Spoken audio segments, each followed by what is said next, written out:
G'day guys, Mac with the Outer Circle, and that sound you hear is the resounding thud of the LVO reveal falling flat on its face. You've told us nothing! Now, I normally don't start with such an inflammatory remark in these videos. I usually start with, g'day guys, Mac with the Outer Circle, and today we're going to talk about... No, this was pathetic. So, I don't normally strap in for a reveal. Couple of the items that were shown were previews, basically saying something is coming. Eldar Corsairs for Kill Team. They show one model, you can see it on the left-hand side there, Eye Patch McGee with his paintball mask. And another one was for an Inquisitor show on Warhammer Plus, which was a black and white cartoon. Another was a Necromunda release, which will happen in the future, and it was just a cartoon to say that there's going to be a Necromunda release, and it was that really lazy stop-motion animation style that Games Workshop just overuses now, where they show a single image on screen, and then just one part of the image moves, like maybe the head tilts a little bit, or a hand raises up into view, something like that. I don't like it. It's very lazy to use all the time for all of your imagery for advertising. But anyway, what you've really come here for is for more information about the LVO releases. So let's get into that. First things first, we're going to be looking at the Eldar.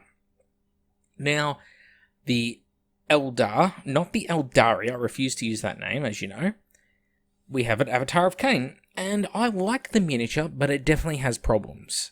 Now, as always, guys, things can have problems and still be cool. This is cool. But what are some of the problems? Well, Sculpted on Fire is the first place we'll start. The fire on the base looks like, as I joked on earlier today, it looks like the DeLorean from Back to the Future just took off. And has just left a blazing trail of fire there. And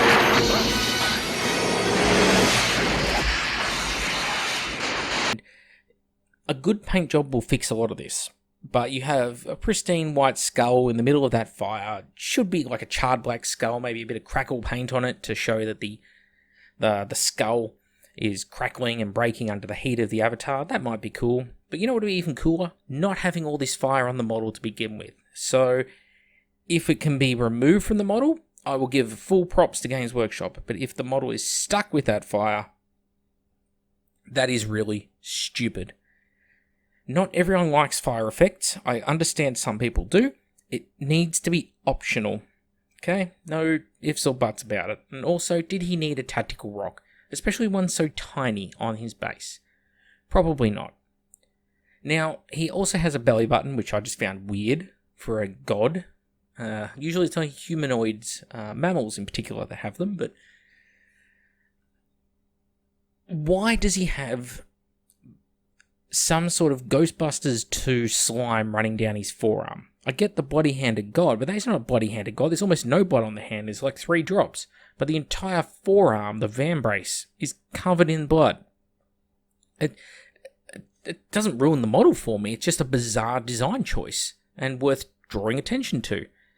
But the big thing that is off about this model is there is no uniformity of direction to it. Cloak or the tabard at his waist is billowing one way, the fire is going another, the plume on its head is going another again. It's all over the shop. If it was momentum causing these things to happen, shouldn't all the charms on its body be swinging in that direction? Well, no, all the charms are each hanging under their own sense of gravitational direction. It's a bizarre set of design choices here in what's otherwise, I think, a very lovely model. So let's not confuse picking out those points for hating the model, because I do not. What I do hate, though, is some of the design choices here. You get a much clearer shot in this image of the bloody forearm of the bloody forearm god. It just doesn't have quite the same ring to it, does it? But there's no blood on the hand. There's like 2 drops. This helmet is a little mediocre, but the spear looks good if the blade is a little bit thick. If there's one detraction to the spear. But then in this shot, he looks like Illidan, the Demon Prince from Warcraft 3, and of course World of Warcraft and all that. The axe looks great. I think that if he was bareheaded, and it was like a bald head, with like crackling across his head, like a Balrog sort of skin, where the fire was seeping through and all like the top and back of his head was covered in crackling. That would look really sweet. And if someone did that conversion, I think it would look really good. But the white hair on this model is just such an odd, bizarre design choice, and it just does not work. And we get a better shot at the base, and it appears that the fire isn't as much DeLorean taking off here as it is coming out of this sort of crack in the base. But then that makes no sense because none of the other cracking in the base is fine. It's bizarre. It's bizarre choices. But as I said, that's the nitpicks. I think overall the model is quite good, and I'm certain people will buy a lot of it. And, you know, I've been complaining for a long time. Eldar needed a re-release. Most of the models in the range are closing in on 30 years old, the Avatar included. It would be very hypocritical of me to then just say, it's no good, back to the drawing board. You know, it's a 90%er. 90% awesome, 10% derp. This, on the other hand, is a complete fail. You can like it. You're welcome to like it. I'm just giving an opinion here. This isn't Morgan Ra. This is the Nightbringer cosplaying as Morgan Ra. What does he look more like? Does he look like a death jester sitting up on top of his little tactical obelisk with his all his different cloak and his little hood and all that? Or does he look like the guy who belongs in the Dark Reapers? I know what I think, and it ain't the guy who belongs in the Dark Reapers. And it's little things. Like, okay, there's paint job. Of course, there's always paint job. Like, none of the spirit stones on the weapon are picked out. On the old one, they've picked out, like, you know, little purple gemstones all over it. On this one, they didn't. Who cares? It's the paint, right? But the face looks like a Necron Lord, complete with gem in head. Insert Necron Lord picture here. It looks like that. It doesn't look like the old Morgan Ra, who had this very anatomically sort of hyper exaggerated look to his skull, but it looked very organic. This does not. This looks like a Necron's head. And it looks like a Necron stone in his forehead. The choice of the tattered cloak, he's the only Dark Reaper like this. It doesn't look right. And then when you get to the back of him, he has this really smooth, almost Necron-like spinal column as like a trophy rack on the back of him. And yet the old Morgan Ra, it was like this segmented vertebra with like jutting spinal. It looked very organic. Like great shape to it, great style. Same with like the shoulders, that really angry, frowny skull sort of look. And this looks like Skeletor's face on He-Man. It just does nothing for me. And again, we've got this weird gravity thing where like all these little shuriken mags are floating up in the air, but all these other trinkets, which weigh less than those magazines, are dangling comfortably down at his crutch. And he's got this stupid spread eagle pose. This model is a complete fail on every level. I do not like anything about this model. Doesn't mean you can't, but I like nothing. There are no redeeming qualities to this model for me. It's horrid. It doesn't look like this guy. You want a reimagining of this. Same style, same layout, with, you know, those cool little rib cages molded into the legs. Well, if they're there, but they're completely hidden by the cloak that's blocking them from line of sight, and he doesn't look like he belongs in the unit of Dark Reapers, where this guy looked like he belonged in the Dark Reapers. It's just design fail to me, 101. It looks like the Nightbringer more than Morgan Ra. And that's a shame, because it was probably up there with Baharoth as my favourite Phoenix Lord. And I hate it. But in good news, I like these. Again, nice models. They are lacking something, which I will point out in all fairness. So we have Shining Spears, which are a great one. They definitely needed a rework. Seriously needed a rework, because they were, again, some of the oldest models in the Eldar range. And these look good. But the old ones have a little something about them. And I think I know what it is. If you look at these older models, the Exarch helmet and just the pilot's helmets in general, it's like an up-armored version of the Guardian helmet with like an additional little plate, almost like the visor on a knight's helmet. These are just basically the same helmets as any old Guardian, just with a little horsehair crest. So they've lost a little bit of that to them. And the other thing that these have, which I really like, is they've got this different armor plate. The chest plate and shoulder piece is like medieval jousting armor. It has the additional plate that you can imagine, like the couched lance glances off or something, like provides a little bit of extra armor protection up on the shoulder there. And on these guys, the shoulders they're really quite plain, comparatively speaking. They don't have that. They got a little something, a little bit of like a neck protection on the left hand side, I guess. But yeah, these are very vanilla. They're like the bare minimum effort they had to do to turn regular jet bike riders, or those new scout ones, or whatever the other dual build in this kit is.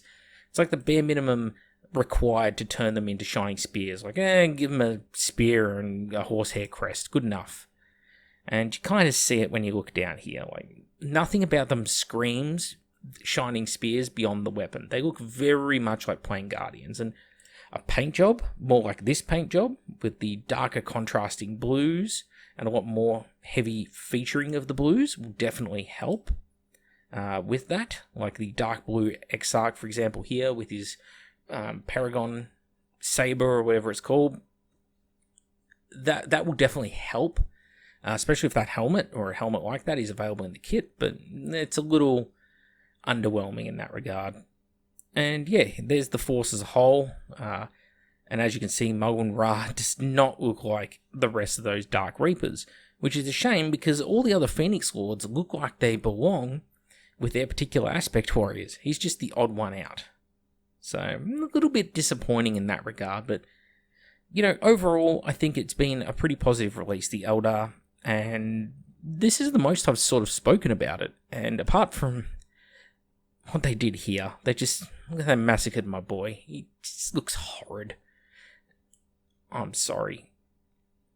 And yeah, the Avatar has a few issues as well, but again, it's most of the way there. A little bit more, like 2% more effort on the shining spears. Just get those helmets better with that additional armor plating and that, just to make them pop a little more from regular Guardians.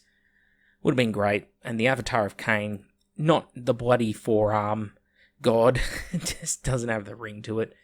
So, I mean, even looking at Mogun Ra as a Thor, you know what he looks more like? He looks more like that. He looks more like a Space Marine chaplain.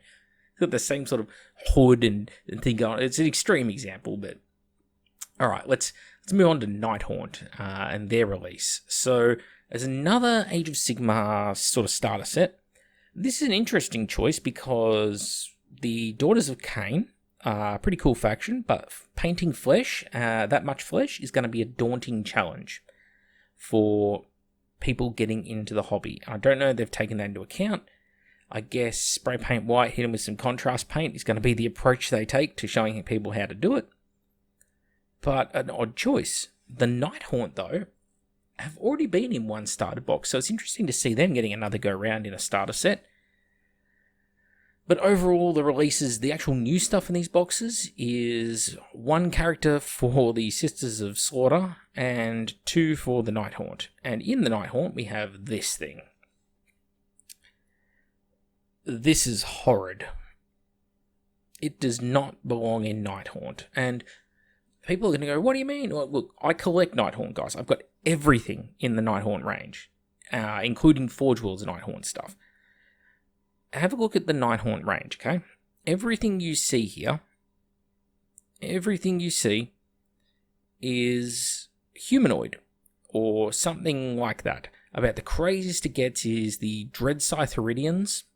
They have a single character who is like the squad sergeant equivalent, the unit leader, and she has 4 arms. This one right here, where her arm bones have like split down the middle and turned into these blades.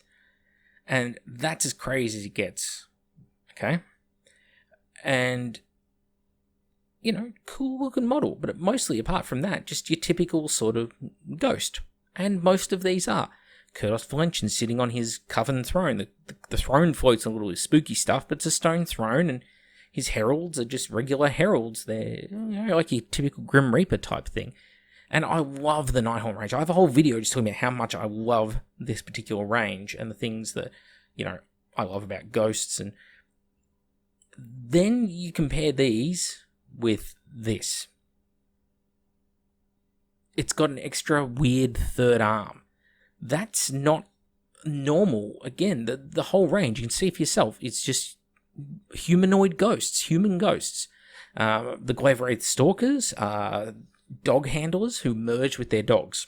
Okay, human ghosts merge with their dogs, so that's why they got the canine heads. Okay, bit of an odd choice, but it works. It looks really cool in this army.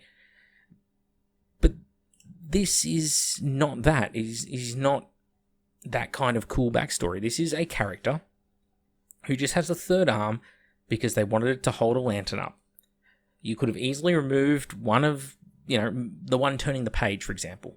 Or maybe just got rid of the lantern and just had the trophy going through the back of this miniature. And it would have looked better. You're nitpicking, Macca. No, I'm not. It doesn't fit in with the rest of the range. The rest of the range are humans. The end of story. They're humans. And almost, I think, every single model in the range, even like the most pathetic models, apart from the spirit hosts, I suppose, which are just souls. Every other model in the range is wearing clothing. They're wearing like a hood, like the Dark Shroud in the case of like Chain Rasps or Executioners, or they're wearing like almost like a bridal gown in the Dreadscythe Heridians or Lady Alinda herself or the Mirmorn Banshees. This one here, no clothing. So it's the only naked miniature, which is not an amorphous soul blob like a spirit host. Okay, so major design divergence again there. Then you've got the plinth. The plinth shouldn't exist. What it should be is there should be like a street lamp or something, like a cast iron, wrought iron street lamp that runs up and all the candles are attached to that are lighting it, and this model is impaled through the street lamp. That would be really cool, and part of the street lamp is holding the book. Instead, the bone dais, or lectern on here, looks like, it looks exactly like something out of the Ossiarch Bone Reapers. It's a bone construct. It makes no sense in a ghost army that's all about ghost. Like, the only things that have bones are the animals in the army. Okay, you can see a little bit of bone coming through the dead horses. It's trying to fit into the army. Someone thinks the model is cool. It doesn't fit Ossiarch Bone Reapers because it's too ghosty, and it's too bony to fit into the Nighthaunt. It doesn't look like the rest of the faction, and it really annoys me because I really love Nighthaunt. So now that I've bored you all by spending so much time talking about this, let's talk about something I really like. I like these guys. These perfectly fit Nighthaunt. Why? They're skeletal, but they're shrouded. They're not made of bones. Cool, we're winning already. They have the sort of weapons that were used in real life and little bits of chain armor, just like many of the Nighthaunt faction. And they don't have legs, they have a little bit of spooky shit. Cool. Perfect. Perfect Nighthaunt models right here. And compare and contrast the two. Couldn't be more different. I mean, just look at the box. Look at the box. It's right in the middle there. It's the odd one out. It doesn't look like anything else in the image. Stupid. And then you get to this. Well, in fact, I want to take more time because I spend so much time harping on the negatives. You lose sight of the positives. So let's just take a moment to appreciate these. This one in particular really appeals to me. So you have that same banner with the same heraldry on it that really ties it in with Kurtos Valentin, which is right here. So the Craven King is one of my favourite models. I have two of him, one for my Nighthaunt, one for a Dark Mechanic and Magos.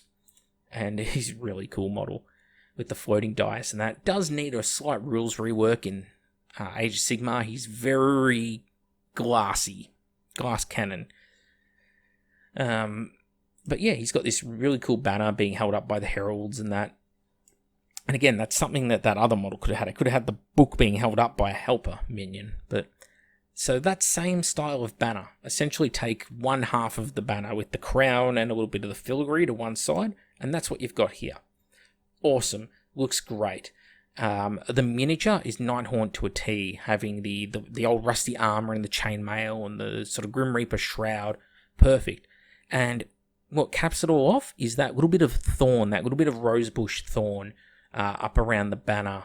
That is just, it's such a perfect little touch for the miniature, because it ties in with like Lady Olinda and her side of things, where the roses and the thorns are her half of the faction. The Mirmorn Banshees, the Dread Scythe Heridians, you see they're all covered in those same rose thorns and sort of grief that they're supposed to be taught. It's tying two halves of the faction together in this one model. That is perfect. That is how you do it, and I cannot give them more props. Perfect. Okay? So you see here, this gets rewarded by me verbally for nailing the aesthetic, not just for itself, but it ties two halves of the faction together even more tightly. So that is awesome. Whereas this doesn't fit in at all with the faction. You can't just slap some spooky, wispy smoke on it and a couple of candles and call it done. That is not how you fit something in a Nighthaunt, and it's crap.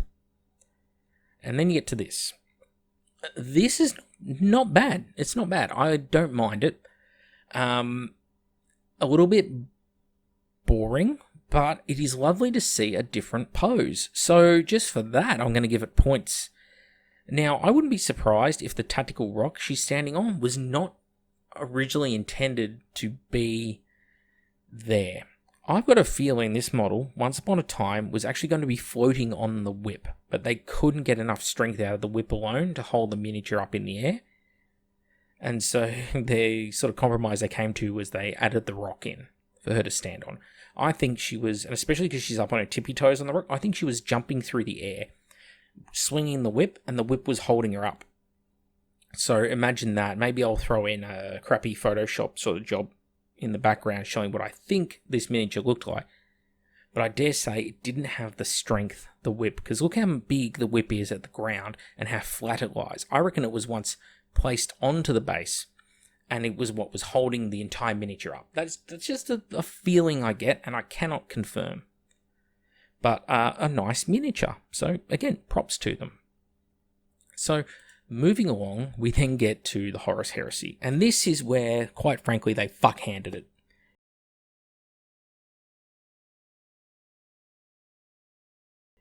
So Horus Heresy players don't ask for much because we don't get anything. So we want something. You know, like the sum of our releases this last year has been some PDFs about legendary battles. It's given us, I think, 5 different units in PDF format, which are just conversions of existing units, which is fine. And they gave us Imperial Fists, 2 Praetors. They gave us 2 Sons of Horus Praetors. They gave us Melagurst, and they gave us Argyle Tal for the Wordbearers. And that is the sum total of Heresy in the last year. So when they announced that there was going to be a Heresy reveal and release at the LVO, people got naturally very excited, because what we've had to go on is this. This is it. This is the sum total of what we know about upcoming Heresy, and these rumored plastics, which do look very different to the existing resins, you know, scale-wise, pose-wise, all of that, people are pumped for to find out more about, and yet it hasn't happened. So when a release was coming up, a lot of people started saying, oh, you know, it's going to be the box set, it's going to be the box. Kat and I are sitting here going, I don't think it's going to be. We don't think they're either at that point, or they might have canned the project because they're just not ready to reveal it. And of course, sadly, cynically, we were proven right, because the big reveal was something that no one fucking asked for. And I don't need to be grateful for that. What we got is another Bloodthirster. And it's a named character, and it's Commander, and he's related to the Siege of Terror, and blah, blah, blah, blah, blah. I don't care. And if you think Heresy players care, then you're not paying enough attention. Because I was there doing a stream with Kat, and when I left that stream, I went and hopped into another channel friends of mine run on Discord, and they're pretty positive about the community and the hobby in general. And you know, they're all over the Heresy. It's the Eye of Horus podcast, okay? I hop in there, and there's probably 12 people or so left afterwards, just after the stream. I go in there, and he's just dead silent. Just, they were shocked. They didn't know how to react to it, what they'd just seen, because they couldn't believe that with the build-up, this is what was released. Talk about not reading the room, Forge World. Nobody wants Commander. You want Commander. Forge World and Games Workshop want Commander. You want fucking Commander because you are trying to shill the Siege of Terra series. The fucking community who are buying your expensive as fuck game and who are the ones you need to please, the ones purchasing the fucking product, did not ask for this. I asked the question to the people in the community, what did you want instead? Here's the answers, Forge World. Pay careful fucking attention. A box set. More Legion-specific characters. Plastic Assault Marines. Plastic Breacher Marines. Anything specifically for Heresy that's not something that's also going to be used for 40k and Age of Sigmar. Upgrade kits for current plastics. So, for example, the Mark IV and Mark III Space Marine plastics you've got. If you made a sprue that had left arms with boarding shields and boarding shield helmets, you could have a Breacher Marine squad for plastic Heresy, and it would cost you 1 sprue. Adamantic pavés, plastic Thalax, so people can get into Mechanicum more easily in 30k. Solar Auxiliary Infantry in plastic, even decal sheets. Bring back the Black Shields decal sheets was one of the options in there. So that's just some of what Heresy fans actually wanted. And instead, you went, we're doing Siege of Terra, so you can have a Siege of Terra miniature. Read the fucking room. Read the fucking room. I'm sorry. This is ridiculous, guys. I do not need to say nice things. The model is nice. Was it necessary? You've already got 4 Bloodthirsters at Games Workshop, okay? You've got Scarbrand. You've got 3 different versions of Bloodthirster in plastic. You've also got this massive, awesome-looking, the old-school Angarath / Commander model that's used over at Forge World. And in fact, in Book 8 of the Horus Heresy, this is the model you used for the Sanguinius and Commander background images for the Cygnus Prime campaign. You already make it. So your solution was to create another model for a problem that didn't exist, like the Sons of Horus Praetors that replaced the existing Sons of Horus Praetors, and the Imperial Fist Praetor that... read the room. There are players out there. We've been over this ad nauseum. Salamanders, no characters. Raven Guard, no characters. Iron Hands, no characters. 1 upgrade for a Terminator version of 1 HQ type for them. Iron Warriors, no characters. No Iron Havocs either. So, no special characters for either the Salamanders, Raven Guard, Iron Warriors, or the Iron Hands. There's 4 legions there missing out on basic stuff. And I mean, Iron Warriors, are they not present at the Siege of Terra? Possibly, kind of, maybe essential to it. What about World Eaters? Death Guard, they're both at the Siege of Terra. They haven't got any HQ options. They've got 1 special character each, and that's it. There are things that need attention in the Horus Heresy, okay? I've listed a bunch of them off, and instead of giving us, you would have fixed this whole issue. You would have not destroyed the goodwill the community has, what little they had left, towards you, if you had instead not hyped up any release at all for the Horus Heresy and just released this as a part of the LVO. Didn't even say that there was going to be a release for them at the LVO. You just throw this in on a Sunday afternoon, in a Sunday preview, you just throw up this model, and you're just like, oh, by the way, guys, here's Commander. You can use him in 30k, you can use him in 40k, whatever, you know. And fans will be like, oh, that's cool, that's fine, you know, it's something. Instead of making it the central piece of your reveal, you have all the opportunity in the world to get someone in, get Andy Hoare in, get people working on specialist games in, interview them, sit them down, say, what is your plan? You did it for fucking Warhammer the Old World that's not even out yet. You sat them down and went, here's the factions we're going to have, here's the bases, here's the scale, here's the rules that are coming. You couldn't do it. You couldn't do it for the Horus Heresy. You just want to play those cards close to your chest. Read the fucking room.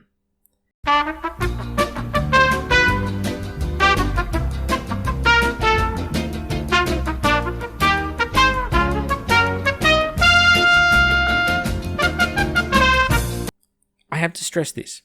The game is incredibly expensive to buy into. Okay? I have to stress this. Let's just take a moment to calm down. I'll pop on over to Forge World. We'll go to the Horus Heresy, right? I am human. I'm going to select buses, apparently. Let's train. Good work, Forge World. I'm glad you're really looking after me on the website here. I then come over here. I then go into Horus Heresy books. Let's just look at the campaigns, okay? So if you want to collect everything you need to play the different factions, look at the price of these books. 180, 92, 104, 104, 104, 104, 104, 193, 115, 190.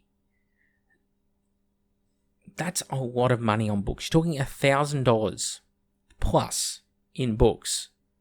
Okay, there's 9 books at what?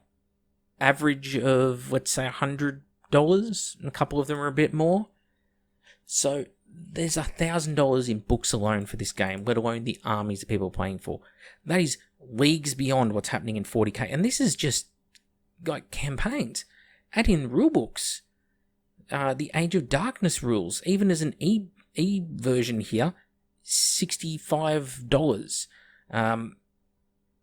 The hardback version's $100. And then you've got the army list books on top of that, which are going to have more of the information you need that you won't get in those black books. And you're adding another sort of $60 for digital versions right there. So at what point are you, how many things do you need to buy? How much? Okay. There is a lot of investment in this game. So to see it getting no support currently is what's pissing people off.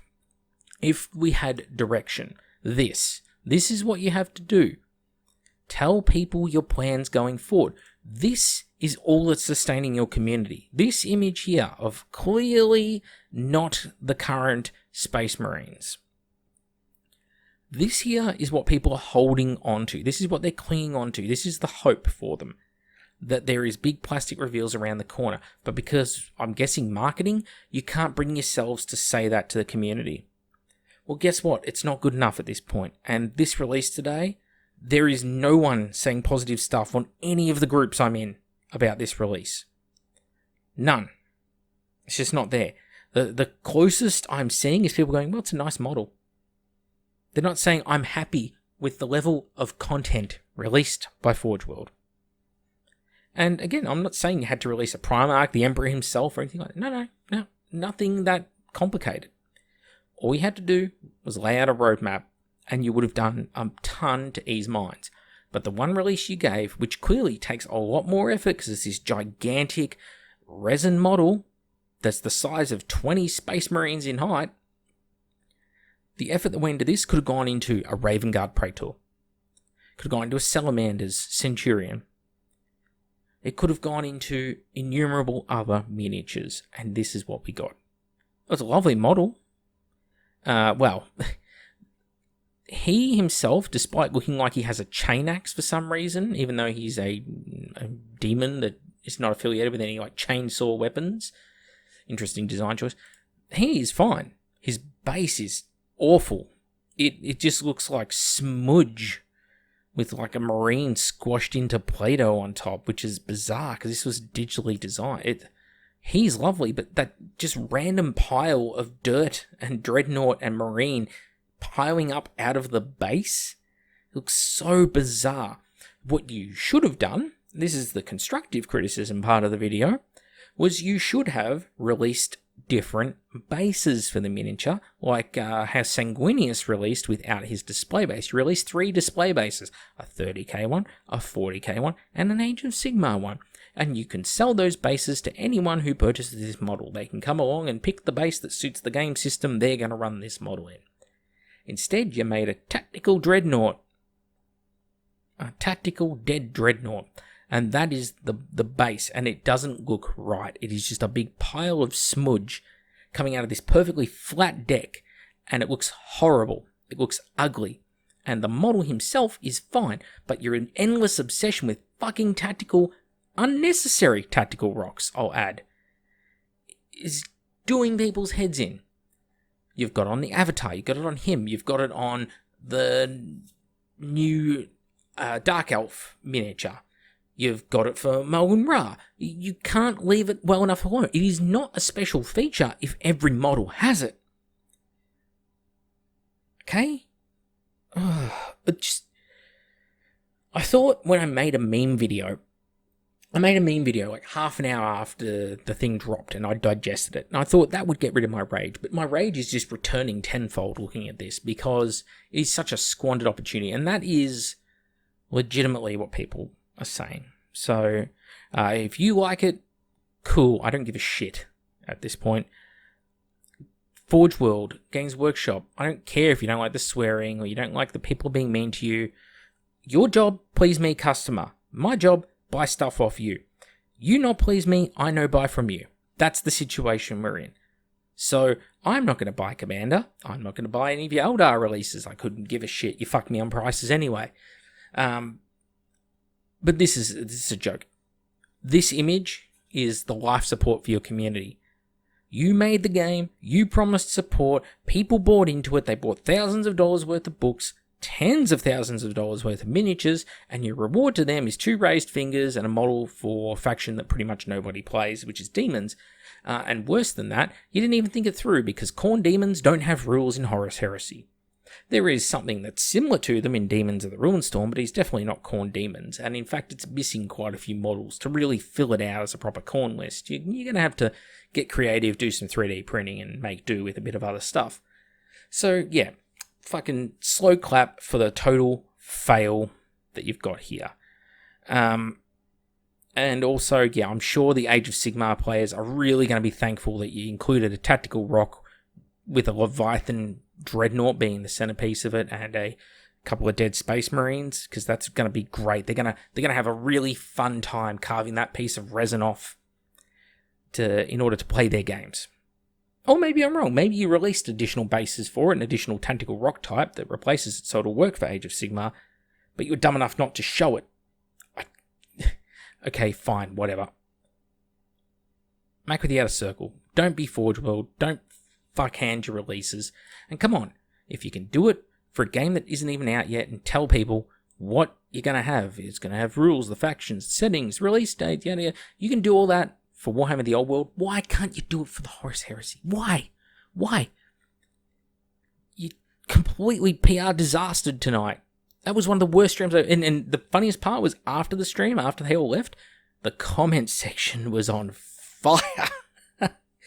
So, without the moderators there, because they'd left, oh boy, there's some tasty things said. Anyway, back with the Outer Circle. This is the Rage edition of this show, and I'll see you all on the next one. Hopefully you're still subscribed.